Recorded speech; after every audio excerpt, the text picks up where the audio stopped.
Thank you so much, धन्यवाद। बलिदानको poster आयो, समीर भट्टको दुईटा पोस्टर आएर कस्तो लाग्यो? जुन दुईटा पोस्टर छ नि त, पोस्टर एकदम दामी छ, बवाल छ। अब यो के हुन्छ भने मर्निङ सोज डे हुने बिरुवाको चिल्लो पात बिहान झलल्ल घाम लाग्यो भने दिउँसो पनि घाम लाग्छ भनेर भनिन्छ। बलिदान जसलाई समीर भट्टको लागि अग्नि परीक्षाको बस दिएको छ, उनले 12 गाउँमा दिएको परीक्षामा उनले डिस्टिङसन प्राप्त गरे। अब टपर हुन्छन् कि हुँदैनन्? अब 90 दिन चल्ने 60 दिन चल्ने भन्ने त यी त सपनाका कुरा भयो, परिकल्पनाको कुरा भयो।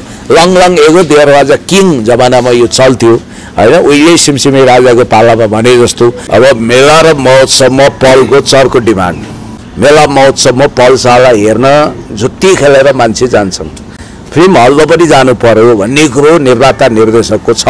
खास गरी दिवाकर भट्टराईजी पनि त्यही चाहिरहनु भएको छ, दीपिकाले पनि त्यही चाहिरहनु भएको छ, विजय आवाज जस्ता पत्रकारहरूको पनि आवाज सुनिएकै छ।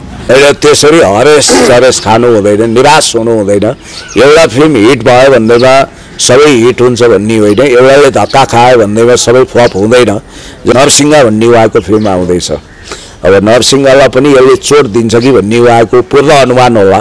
तर उहाँलाई म उत्साहित हुनको निम्ति भन्छु, किनभने तपाईँले राम्रो मेहनत गरेर फिल्म बनाउनु भएको छ, निराश हुनु पर्दैन। महानायक राजेश हमाल पनि त्यो हेर्ने बेलामा सँगै हुनुहुन्थ्यो। मैले हलमा प्रतिक्रिया पनि दिएको छु, लाज शरणम, त्यसपछि रेशम फिली र मायावी, यो तीनटा एकसाथ प्रदर्शन नभइदिएको भए अर्कै किसिमको व्यापार हुन्थ्यो। म त हरेक फिल्मको सफलता हुनुपर्छ भन्ने मान्छे हो, त्यसैले मैले तपाईँलाई के भनौँ भने टिकटकमा राख्न सक्छु होइन। अहिले महानायक राजेश हमालज्यूसँग त मेरो अलिक पुरानै चिन्जान हो।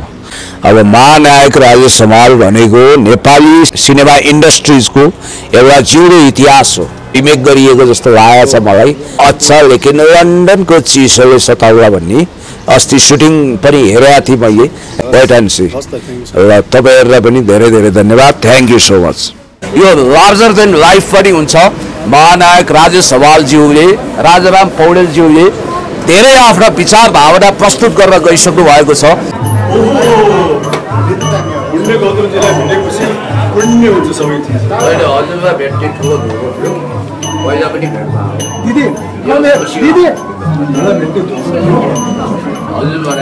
नेपाली फिल्म इन्डस्ट्रिजको महानायक मायावीले चाहिँ नि फेरि बजार तताउने जस्तो लाग्छ एकदमै। काठमाडौँ महानगरपालिका, it is not only metropolitan city, it is the capital city.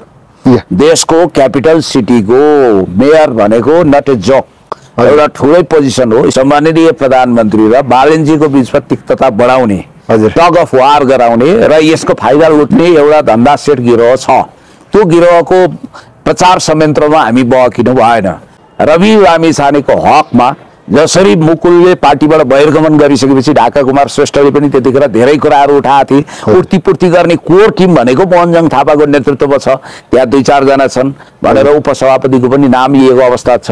जो अहिले कार्यवाहक सभापति हुनुहुन्छ डिपिजीको पनि उहाँले नाम लिनु भएको थियो। रिपोर्ट गरेर त्यो मान्छेलाई मोहनजङ थापालाई नेपाल ल्यायो भने झन् अप्ठ्यारो पर्न सक्ने अवस्था पनि नआउला भन्न सकिँदैन, किनभने मोहनजङ थापा भनेको रवि लामिछानेसँग अनन्य रूपमा गाँसिएको केन्द्रीय इन्टरनेसनल न्युज पोर्टलमा भ्लादिमिर जेलेन्स्कीलाई व्हाइट हाउसमा अभूतपूर्व अपमान भनेर न्युज आयो।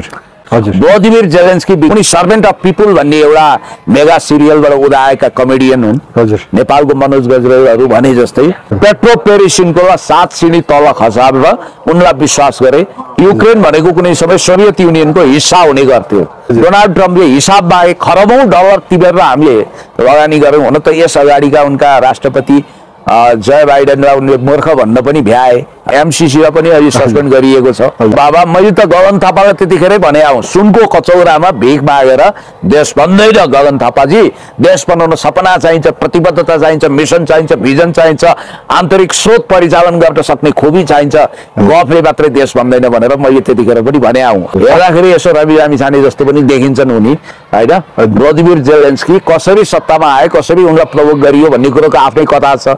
र युक्रेनलाई चाहिँ अहिले युरोपियन युनियनको साथ देखिन्छ, जस्तो फ्रान्सको राष्ट्रपति इम्यानुएल मैक्रोन अनि स्पेनको राष्ट्रपति पेट्रो सान्चेज, त्यसैगरी पोर्चुगलको राष्ट्रपति डोनाल्ड टस्क र युरोपियन युनियनको अध्यक्ष लगायत अब बेलायतको प्रधानमन्त्रीहरूले उनलाई साथ दिएको अवस्था छ किनभने उनीहरू रुससँग राइभल हुन् उनीहरू रुसलाई शत्रुतापूर्ण व्यवहारले हेर्छन् डोनाल्ड ट्रम्पले फेरि रुससँग भ्लादिमिर पुटिनसँग खनिज उत्खननको लागि सहमति लिएका छन् उनको आँखा युरेनियममा हो अब युक्रेनमा युरेनियमको भण्डार छ त्यस कारणले गर्दाखेरि वार्ताको बाटो खोलेर उनलाई अहिले अमेरिका बाहिर पठाइएको छ र भ्लोदिमिर जेलेन्स्की जस्तो युद्धमुखी राष्ट्रपतिको विषयमा रसियन विदेश मन्त्री सर्गेई लाभ्रोभले स्पष्ट भनेका छन् उनी युद्धको पक्षमा छन् शान्तिको पक्षमा छैनन् भनेर dear Donald Trump thank you for making us realise our country is better than yours तपाईँलाई धन्यवाद छ तपाईँले हामीलाई यो महसुस गराइदिनु भयो कि हाम्रो देश तपाईँको भन्दा राम्रो छ we are poor because our people are living our country हाम्रो नागरिकहरू हाम्रै देशमा बस्छन् त्यसकारण हामी गरिब हौला गरिब छौँ you are poor that your people can't build your country यो lazy people need rest on the world for it हेर्नुहोस् है किनभने तिमीहरूको अल्छीपनको कारण तिमीहरूको देश बनेको छैन भनेको छ please stop your lust DB diversity भिजाको विषयमा slavery as well we shall get our games back tourist भिजामा गएको 5 वर्ष मल्टिपल भिजा हानिदिन्छ त्यहाँ बस्न पाइएन उनीहरूको कुरा त्यो रहेछ पोस्ट ग्रेजुएट भएपछि उनीहरूले त्यहाँ रोजगारी पाउने भए जस्तो युएस आर्मीमा पनि थुप्रो नेपालीहरू छन् तर पहिलाको जस्तो इलिगल स्ट्याटसमा बस्ने कुरामा त्यहाँको इमिग्रेसनले त्यहाँको फरेन मिनिस्ट्रीले टाइट गरेको अवस्था छ